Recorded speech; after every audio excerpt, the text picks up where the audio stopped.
தந்தை, மகன், தூய ஆவியாரின் பெயராலே ஆமேன்.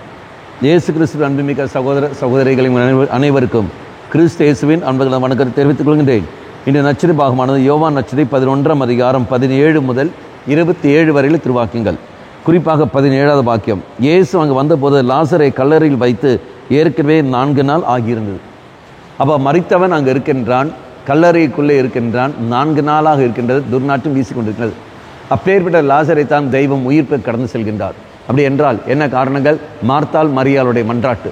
அப்படினால் நம்முடைய குடும்பத்தில் உணர்வற்ற ஒரு மகன் ஒரு மகள் அவ்வாறு இருக்கின்ற பொழுது அவன் வழியாக அந்த குடும்பம் நாறிக்கொண்டிருக்கும், குடும்ப பிரச்சனையில் இருக்கும். அவ்வாறு இருக்கின்ற சமயத்தில் இதோ அந்த குடும்ப அங்கத்தினர்கள் மார்த்தாள் மரியாளை போலவே அந்த குடும்ப அங்கத்தினர்கள் இறைமேல் நம்பிக்கை வைத்து கொண்டு நாம் ஜெபித்தாலே போதும். அங்கு நாம் பார்க்கின்றோம் மார்த்தா சொன்ன வார்த்தைகள். மரியாள், ஆண்டவரே, நீ இங்கு இருந்திருந்தால் என் சகோதரன் இறந்திருக்க மாட்டான். அப்படி ஆண்டவரே, நீ என் வீட்டில் என் குடும்பத்தில் எங்கள் வாழ்க்கை சூழல் இருந்திருந்தால் இதோ இன்று இவன் இவள் இப்படி உணர்வற்ற நிலையில் இருக்க மாட்டார்கள்.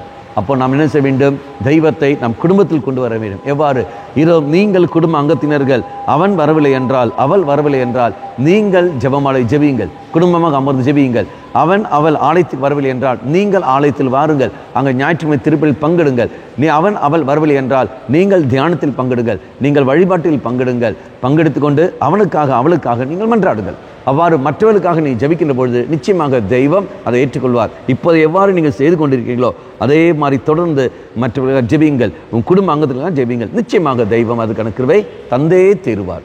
இறை செல்லும் மன்றாடுவோம். நல்லவனாய் தெய்வமே, இதா எங்கள் குடும்ப அங்கத்தினர், இதோ இவன் இவள் இப்படி உணர்வற்ற நிலையில் மரித்தவனுக்கு துல்லியவனாக இருக்கின்றார்கள்.